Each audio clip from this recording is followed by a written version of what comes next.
This week we're going to talk about birds. And unlike mammals, birds have several distinguishing characteristics. First of all, they're vertebrate animals with feathers, wings, and scale-covered legs. So instead of hair, they have feathers. And with their upper extremities are not arms, but wings. They are homeothermic, which, as you know, means that they control their own body temperature by internal means. And the scientists that study birds are called ornithologists. Birds are designed for flight. The whole design that we are going to look at in the next couple of slides are all set up to make a bird able to fly as its major means of transportation. So their skeleton is strong, lightweight, and compact. Their backbone is nearly rigid in order to support their wings. They have air sacs in their skeleton and in their bones in order to reduce the weight of their skeleton. They walk on two legs, which leaves their wings free for flying. They have a keel, which is a ridge on the breastbone or sternum, which allows the attachment of powerful chest muscles which propel the wings. The wings have a 3-bone shoulder joint which supports the wing and allows it greater mobility for flying. Their beak and skull are also lightweight, again, to decrease the weight that is necessary for lifting off and flying. They have an efficient 4-chambered heart, and they have powerful muscles, particularly the muscles that are associated with flying. So the various types of birds are what we're going to go through next. Just as a thought, one thing it would be good to study is the characteristics that birds have that make them designed for flight. So I think I went over 9 characteristics. It would be good to know those characteristics in case I ask them on a quiz or test. Perching birds are 60% of all birds, and they have 3 front pointing toes and 1 back pointing toe. And over here on the right is an example. So they have 3 front pointing toes and 1 back pointing toe. And their tendon situation is set up such that when they land on a branch or a twig, their foot is perfectly designed to support perching on that twig or branch. So the tendon clutches when the leg is bent and there's weight on the leg. So it naturally closes around this branch when the leg is either bent or there's weight upon the leg. The second type of bird is the bird of prey. A bird of prey is set up with especially keen eyesight, which is necessary for them to view the prey from a distance. There are some birds of prey, such as a hawk, that can see a mouse or a rabbit at distances up closing in on a mile from heights of thousands of feet in the air. They have a highly developed night vision in order to do some night hunting. This was particularly true of, say, the owl, which is a bird of prey. They have powerful talons with sharp claws for grasping the prey. And here are examples of birds of prey: vulture, condor, eagle, hawk, falcon, and owl. And there are some aspects of each of these that make them a little bit different. For example, the vulture has weak talons, and therefore it has to wait until the prey dies before it can eat it. Another thing about the vulture is their digestive system is set up in such a way as they can eat almost anything. And that, meat or carrion that's been on the ground for literally days to weeks and is rotten, they can eat it and it does not make them ill or sick. And so they are especially designed to help clean up the environment for animals that have died. The condor is the largest living bird in North America, and it's difficult for this bird to remain populated because it has only one egg each mating season. The eagle is a powerful bird of prey which is strong enough that it could potentially carry off a small child. The hawk is smaller than the eagle and therefore preys on smaller animals. Falcon is best known for its speed, and the owl has no storage crop, and therefore it must process its food immediately in the stomach. The next group of birds are the swimming and wading birds. The feathers of the swimming bird are water repellent to prevent water from soaking into the bird. They have webbed feet for swimming. They preen oil to the feathers from the tail in order to increase the water repellent nature of the feathers. Some have long legs for wading in the water.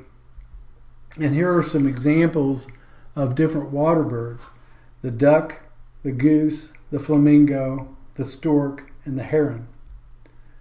The next group of birds are the game birds. Game birds are hunted for food and for sport. They nest on the ground. When they are flushed, when they are surprised, they burst into flight with significant speed, but they are only capable of short distances because they expend a great deal of energy when they take off and land. Examples of game birds include the quail, pheasant, partridge, grouse, dove, and a wild turkey. Tropical birds are birds that live in the tropics. They live in the world's tropical forests, and they generally have brightly colored feathers, large hooked beaks in order to eat the types of food that are available in the tropics and in the trees. Examples of tropical birds include the parakeet, the parrot, and the toucan. The last group of birds I'll talk about are the flightless birds, and these are called flightless birds because they do not fly. They have wings, but they cannot fly. They're generally very large birds and very tall birds. They have powerful legs for running, and examples of flightless birds include the ostrich, the emu, the penguin, the kiwi, the ray, and the cassowary. Now we're going to shift gears and talk about types of feathers. The most common type of feather that you see on a bird is called the contour feather. These are strong feathers that tend to contour toward the tail and are important in flight. The second type of feathers are the flight feathers, which are specialized contour feathers that are necessary for flight. The third type of feathers are the down feathers, which are closer to the bird's body. They're soft, fluffy, and they provide insulation. And these are the feathers that are used inside pillows and sleeping bags, and they work very well in terms of providing insulation. This is a diagram of a feather, and what you see here are the contour feathers all along in this area, and the wing, this is the closest part of the wing to the bird.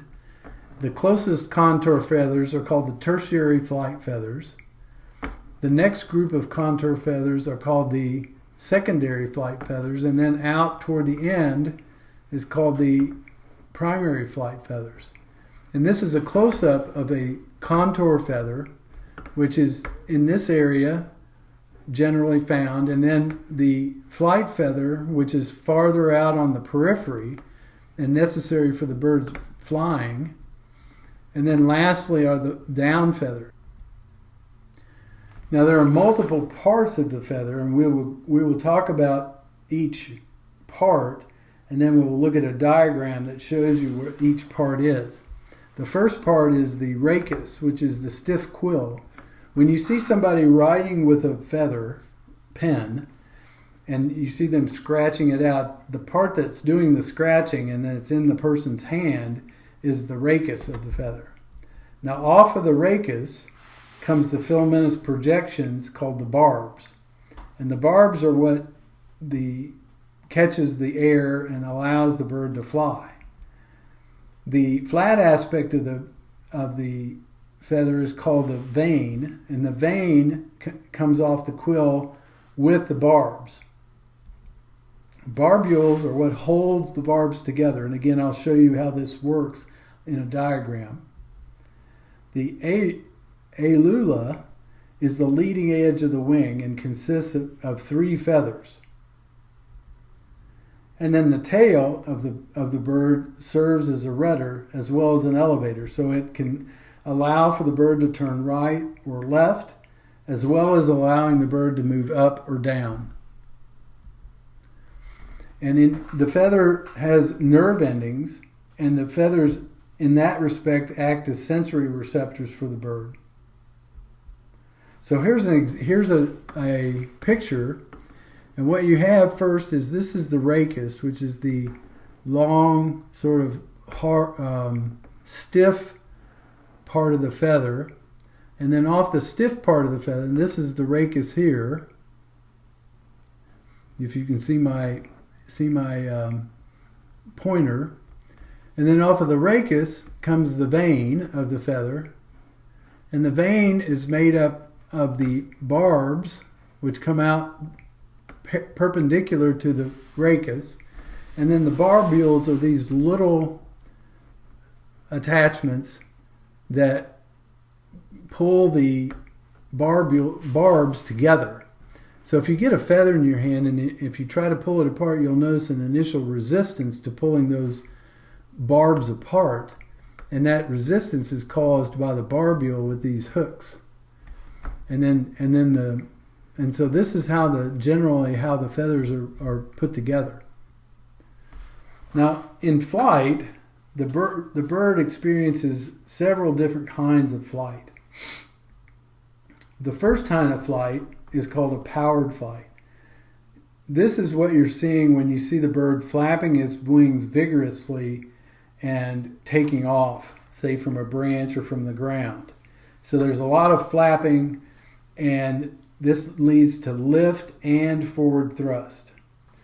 The second type of flight is called gliding, and the important part of gliding is to understand that generally it's a descent, or what I call falling with grace. So they're riding the air and they're descending, and so that's what gliding is. That's as opposed to soaring, which is also a form of riding the air, but what the bird is doing is catching the air currents and actually moving higher in altitude. So the essential difference between gliding and soaring is which direction the bird is going in terms of altitude. With gliding, they're going down. With soaring, they're going up. Soaring is, if you've ever seen people hand glide, what they try to do is soar. In other words, they'll go out over a cliff, and this is a very popular place is in Georgia's Lookout Mountain, because it's set up in such a way to allow wind currents to hit the mountain and then go up.